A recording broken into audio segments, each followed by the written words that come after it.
راہ ایمان. Don't forget to subscribe our channel. نحمده ونصلي على رسوله الكريم أما بعد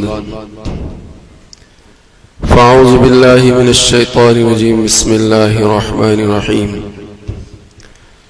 أم كنتم شهداء إذ حضر يعقوب الموت إذ قال لبنيه ما تعبدون من بعدي قالوا نعبد إلهك وإله آبائك إبراهيم وإسماعيل وإسحاق إله واحدا ونحن له مسلمون وقال ووصى بها إبراهيم وبنيه ويعقوب يا بني إن الله اصطفى لكم الدين فلا تموتن إلا وأنتم مسلمون صدق الله العظيم اللهم صل على سيدنا مولانا محمد وعلى آل سيدنا مولانا محمد وبارك وسلم.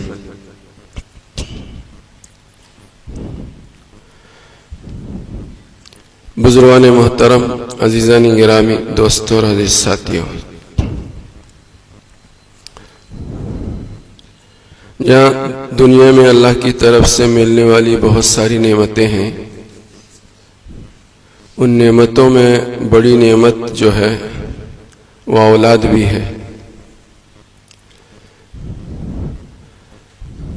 ماں باپ اپنے بچوں کو نیک بناتے ہیں، اللہ اور اس کے رسول کا مطیع اور فرما بردار بناتے ہیں، تو یہ اولاد جو ہے ماں باپ کے لیے دنیا میں بھی بہت ہی بڑی نعمت ہے اور مرنے کے بعد بھی نعمت ہے. اور اگر خدا نہ کرے اور ہزار بار نہ کرے ماں باپ اپنے بچوں کو دیندار، نیک، مطیع، فرما بردار نہیں بناتے تو اس سے بڑی مصیبت دنیا میں اور ماں باپ کے لیے کوئی نہیں ہے.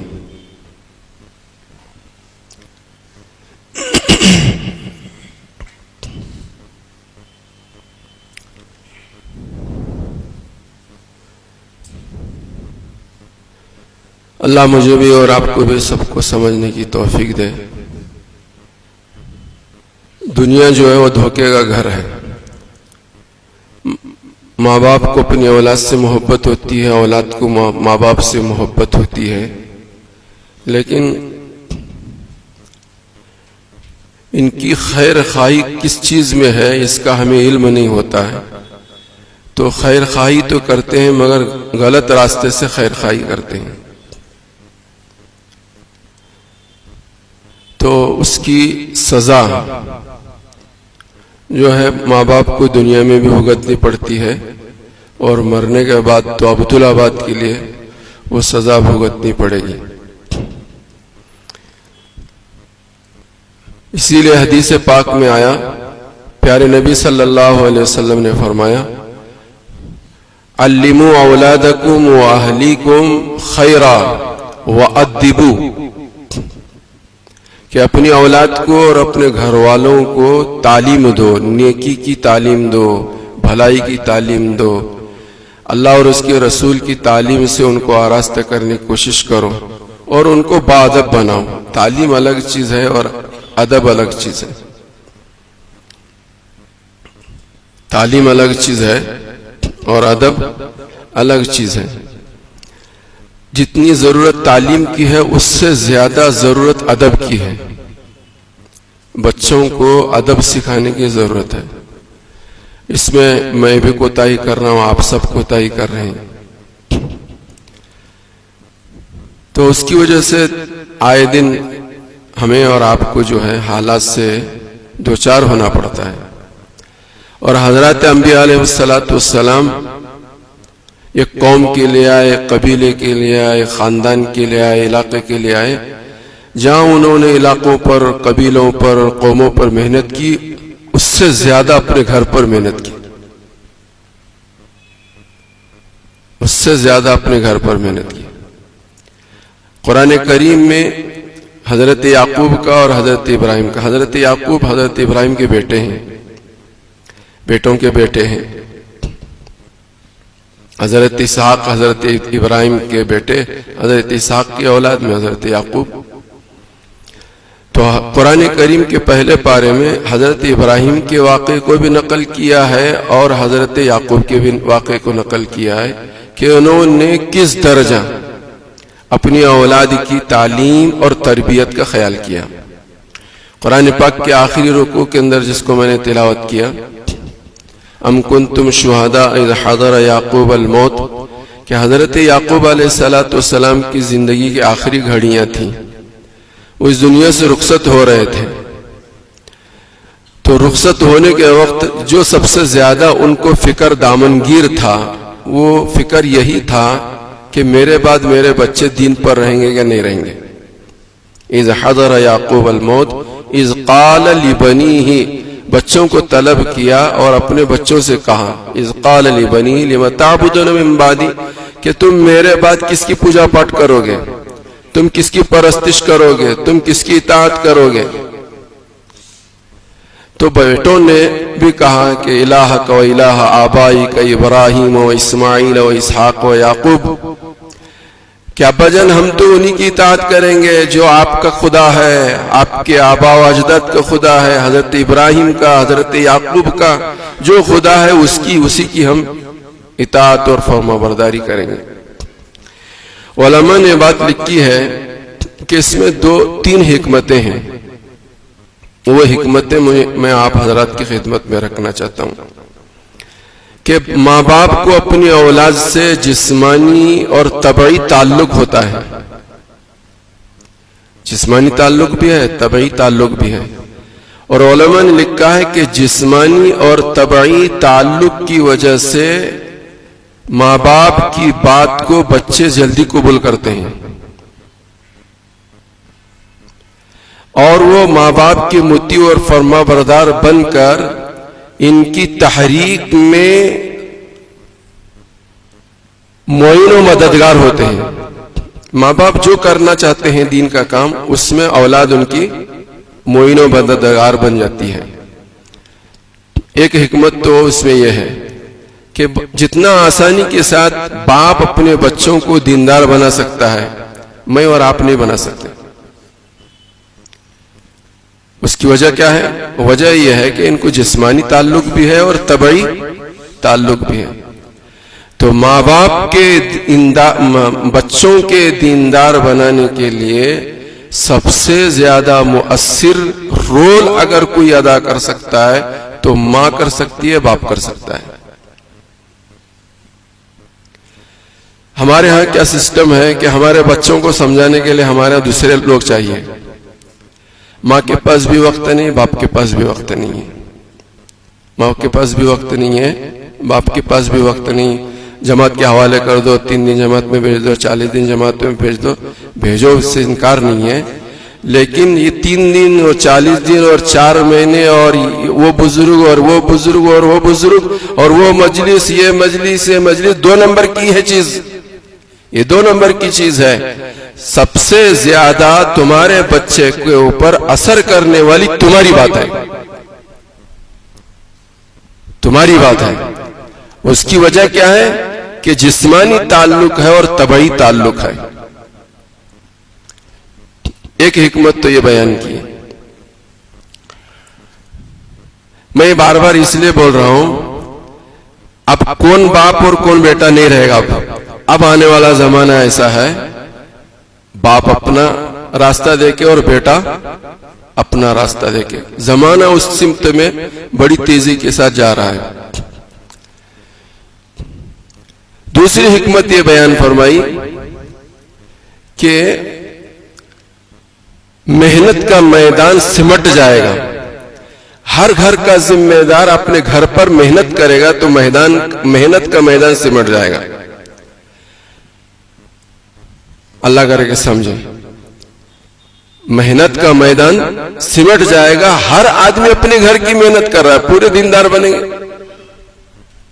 محلے میں جتنے گھر ہیں 300 مکانات ہیں، 300 مکانات میں ہر گھر میں ایک ذمہ دار، ہر ذمہ دار اپنے گھر کی محنت کا فکر کر رہا ہے. تو گویا کہ 300 مکانوں میں محنت ہو رہی ہے اور ہر آدمی محنت صرف اپنے گھر کی 4 دیواری میں کر رہا ہے، لیکن محنت سارے گھروں میں ہو رہی ہے. تو محنت کا میدان سمٹ جائے گا، اور یہ کام بہت آسان ہے اور بہت سہل ہے، بہت سہل ہے۔ دوسری حکمت یہ بیان فرمائی، اسی کی طرف قرآن نے بار بار توجہ دلائی، بار بار توجہ دلائی۔ یہ جو حضرت یعقوب کی نصیحت، حضرت یعقوب اپنے بیٹوں کو بلا کر پوچھ رہے ہیں کہ تم میرے بعد، یہ قرآن کریم میں اس کا تذکرہ کرنے کی کیا ضرورت تھی؟ کرے حضرت یعقوب اپنے بچوں کو بلا کے پوچھے کہ تم میرے بعد کیا کرو گے، ہو گیا، ختم ہو گیا تھا۔ قرآن میں کیوں اس کا تذکرہ کیا گیا؟ قرآن میں اسی لیے تذکرہ کیا گیا کہ یہ چیز اتنی اہم ہے کہ اس سے زیادہ اہم اور اس سے زیادہ مؤثر کوئی دوسری چیز نہیں ہے، دوسری چیز نہیں ہے۔ تیسری حکمت حضرت مفتی شفیع صاحب رحمۃ اللہ علیہ نے لکھی ہے کہ اللہ کے بندو، ہر کام کرنے والے کا کام اور ہر بات کرنے والے کی بات اسی وقت مؤثر ہوگی جبکہ اس کا گھر سدھرا ہوا ہو، بنا ہوا ہو۔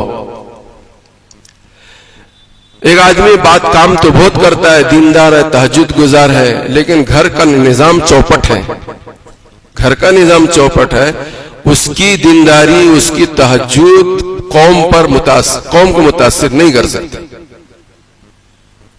یہ میری اور تمہاری کیا حقیقت، کیا حیثیت؟ علماء نے یہ بات لکھی ہے کہ سرکار کے زمانے میں اس وقت تک لوگ متوجہ نہیں ہوئے دین کی طرف جب تک کہ سرکار کے خاندان والے جب تک دین کی طرف متوجہ نہیں ہوئے، اس وقت تک عرب متوجہ نہیں ہوئے۔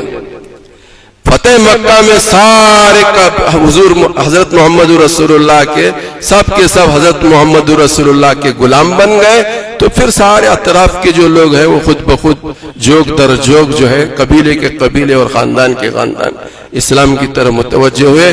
جب تک سرکار کے خاندان والے پورے کے پورے حضرت محمد رسول اللہ کی حمایت میں اور آپ کی غلامی میں جب تک انہوں نے ہاتھ نہیں دیا، اس وقت تک عرب بھی متوجہ نہیں ہوئے۔ تین حکمتیں لکھی ہیں۔ تو میں یہ کہہ رہا تھا کہ اولاد بہت بڑی نعمت ہے، اولاد بہت بڑی نعمت ہے اگر وہ دیندار ہو، اور اگر اولاد دیندار نہیں ہے تو اس سے بڑی زحمت اور اس سے بڑی مصیبت نہیں ہے، دنیا میں بھی اور آخرت میں بھی۔ ہمارے بڑے حضرت نے ایک واقعہ، خطبات میں ایک واقعہ لکھا ہے کہ ایک باپ اپنی بچی کو بڑی شہزادی کی طرح سے اس کی پرورش کرتا تھا، اس کی تعلیم و تربیت کا کوئی انتظام نہیں، جو پیسے مانگو دے رہا ہے، جو پیسے مانگو دے رہا ہے۔ وہ فیشنیبل ایک لڑکی بن گئی، لیکن خدا کی کرنی ایسی ہوئی کہ شادی کے چند ہی دنوں کے بعد جوانی کے زمانے میں اس کا انتقال ہو گیا۔ بڑی محبت تھی باپ کو بڑی محبت تھی۔ اللہ کبھی کبھار اپنی قدرت اور آخرت کو سمجھانے کے لیے ایسے واقعات کا مظاہرہ کراتے ہیں۔ بہت سارے واقعات ہیں۔ حضرت شیخ نے بھی ایک اپنی کتاب میں لکھی بات کہ بھائی نے اپنی بہن کو دفن کرنے کے لیے پہنچا، اس کی تھیلی گر گئی، بعد میں یاد آیا، معلوم ہوا کہ وہ تھیلی قبر میں اندر رہ گئی۔ قبر کو اس نے کھودنے کی کوشش کی، کھودا تو دیکھتا کہ قبر میں آگ ہی آگ ہے۔ ایسا ہوتا نہیں عام طور پر، کبھی کبھار اللہ ایسا اپنی قدرت کا کرشمہ دکھا دیتے لوگوں کو سبق سکھلانے کے لیے، کبھی کبھار ایسا ہوتا ہے۔ باپ کو بڑی محبت تھی بچی سے اور خوب خرچ بھی کرتا تھا، بہت شہزادی کی طرح سے اس کی پرورش بھی کرتا تھا۔ جوانی میں ہی اس کا انتقال ہو گیا۔ اس کی رہ کر یہ تمنا تھی کہ میں اپنی بچی کو خواب میں دیکھوں کہ وہ کس حالت میں ہے۔ ایک زمانے تک وہ تمنا کرتا رہا۔ ایک دن اس نے خواب میں دیکھا کہ اپنی بچی کی قبر پر جا کر کھڑا ہے، اور کھڑے ہوتے ہی اس بچی کی قبر کھلی۔ دیکھتا کیا ہے کہ اب اس کی بچی جو ہے ننگی پڑی ہوئی ہے۔ اس نے فوراً اپنے ستر کو ڈھاکا، اس بچی نے، اور بدحالی میں پڑی ہوئی ہے۔ باپ نے بچی کو مخاطب کر کے پوچھا، بچی تیرا کیا حال ہے؟ تو اس نے کہا، ابو کہ میرے سر کو پہاڑوں کی طرح سے اللہ نے بنا دیا، حدیث میں یہ واقعات حضور نے نقل کی ہیں کہ جب بد اخلاق اور بے ایمان اور بد اعمال دنیا سے جاتے ہیں تو سر ہے جہنمی کا ایک ایک داڑھ احد کے پہاڑ کے برابر بنا دیا جائے گا. یہ جو ہماری چمڑی جو ہے، کھال جو ہے، وہ ایک سوت کی انہیں آدھے پاؤ سوت کی ہے.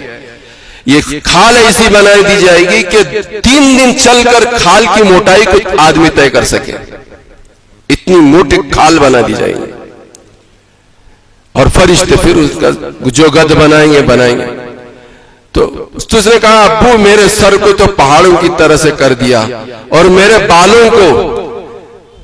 بالوں کو زمین پر اگنے والے درختوں کی طرح سے، بڑے بڑے درختوں کی طرح سے کہ جن کی جڑیں پھیلی ہوئی ہوں، ایسے میرے ایک ایک بال کو بنا دیا. اور فرشتے میرے پاس آئے اور ایک ایک درخت، ایک ایک بال کو انہوں نے پکڑ اکھیڑ دیا. جس طرح سے زمین پر درختوں کے اکھڑنے پر گڑے ہو جاتے ہیں زمین پر، ابو میرے سر کا یہ حال ہو گیا ہے. میرے آج سر پر چمڑی نہیں ہے، صرف ہڈی ہے، گڑے ہی گڑے ہیں. اس لیے کہ میں دنیا میں بے پردہ پھرا کرتی تھی.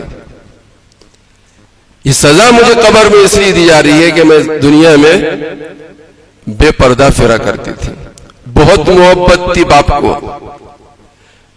بہت محبت تھی، اور اتنی محبت تھی کہ شہزادی کی طرح سے پالتا تھا. کیا اس نے بعد میں ٹھنڈی نیند لی ہوگی؟ یہ خواب کے دیکھنے کے بعد، اس خواب میں اس بچی کو اس حالت میں دیکھنے کے بعد وہ کوئی اچھی سانس اور اچھی نیند اس کو میسر ہوگی دنیا میں؟ پھر اس نے کہا ابو، باپ نے اس سے کہا کہ بچی بیٹی تیرا تو چہرہ بگڑا ہوا ہے. تو بچی نے کہا ابو میں دنیا میں لپسٹک لگا کر گھما پھرا کرتی تھی کہ جس لپسٹک میں کے لگانے پر میں وضو اور غسل کا کوئی پاس و لحاظ نہیں کرتی تھی. وضو کرتی تھی، غسل کرتی تھی، نماز پڑھتی تھی. نماز اس کا مطلب اس واقعے نے بتایا نمازی تھی، لیکن ایسی نمازی. تو وہ لپسٹک ایسی تھی کہ وہ لپسٹک میرے ہونٹوں سے چمٹی، ایسی چمٹی کہ آنے والے فرشتوں نے اس کو نوچنے کی وجہ سے میرے نیچے کی بھی ہونٹ اور اوپر کی بھی ہونٹ پوری کھال کے ساتھ ادھیڑ دی گئے. اب میرے چہرے پر گوشت نہیں ہے، کھال نہیں ہے، صرف میرے چہرے پر ہڈی ہے. اس لیے میرا چہرہ ایسا بدشکل ہو چکا ہے. بچی نے اس ناخنوں کا تذکرہ ہے، پیر کا تذکرہ ہے اس واقعے کے اندر. اس نے آخر میں کہا ابو بڑے میرے ساتھ بہت مجھ سے محبت کرتے تھے، میرے ساتھ وہ پیار مجھے دیتے تھے، آپ میرے ساتھ وہ خیر خواہی کرتے تھے، جو میں مطالبہ کرتی تھی پورا کرتے تھے. کاش کہ آپ میرے پر اور ایک احسان کرتے کہ مجھے دین سے وابستہ کرتے، فکر آخرت مجھے یہ دلاتے، تو میرے ساتھ آج یہ سلوک نہ ہوتا. اس کی تھوڑی دیر کے بعد باپ کی آنکھ کھل گئی. تو میں یہ کہہ رہا تھا کہ اولاد دنیا کے اندر جہاں اللہ کی بہت ساری نعمتیں ہیں، ان میں ایک بڑی نعمت جو ہے، بہترین نعمت اولاد ہے. اگر یہ اولاد دیندار ہو، اور اگر اولاد دیندار نہیں ہے تو اس سے بڑی زحمت اور اس سے بڑی مصیبت ماں باپ کے لیے کوئی نہیں ہے. اس لیے ضرورت اس بات کی ہے کہ جیسا کہ میں نے 3 حکمتیں بیان کی آپ حضرات کے سامنے، کہ ہر باپ، ہر ذمہ دار اپنے گھر کی 4 دیواری کی اگر صحیح معنوں میں فکر کرنے لگ جائے تو پھر کام ہمارا سمٹ جائے گا اور کام مؤثر ہوگا. کام سمٹے گا بھی، کام مؤثر بھی ہوگا، اور بہت جلد ہمارے مسائل حل بھی ہوں گے. ورنہ آنے والے دن تو ایسے ہیں کہ بے دینی، بے راہ روی، کج روی، عیاشی، فحاشی، بدماشی اور پتہ نہیں کیا کیا، اچھے گھروں کے اندر یہ ساری چیزیں رائج ہوتی چلی جا رہی ہیں، عام ہوتی چلی جا رہی ہیں. ایک آگ لگی ہوئی ہے، اس آگ سے میں اپنے گھر کو بچا نہیں سکتا، اس آگ سے گھر کو اپنے نہیں بچا سکتا. ہر آدمی اگر اپنے گھر کی فکر کرنے والا بن جائے تو بہت آسان ہے، بہت مشکل ہے. جیسے میں شروع میں ایک بات اور کہا آپ حضرات کی خدمت میں کہ جمعہ کا خطبہ ہو یا دینی اور محنتیں ہوں، یہ سب 2 نمبر 3 نمبر کی چیزیں ہیں. سب سے اہم، سب سے بڑی، سب سے ضروری چیز جو ہے، ہر گھر کا ذمہ دار، ہر گھر اپنے گھر کی کم از کم صحیح فکر کر لے. کھانے پینے میں 19-20 ہو جائے، کپڑوں میں 19-20 ہو جائے، بیماری کے علاج میں 19-20 ہو جائے، ان کی دنیاوی تعلیم کے اندر 19-20 ہو جائے، ان کے مستقبل کے روشن ہونے یا اندھیرے ہونے کے تعلق سے 19-20 ہو جائے، کوئی حرج کی بات نہیں ہے۔ یہ زمانہ وہ زمانہ ہے کہ جس زمانے میں سب سے زیادہ مجھے اور آپ کو اپنے بچوں کے ایمان کی اور ان کے اخلاق کو سنوارنے کی، ان کو اپنا مطیع اور فرمانبردار بنانے کی محنت کرنے کی ضرورت ہے۔ اللہ مجھے بھی آپ کو بھی سب کو سمجھنے کی توفیق دے۔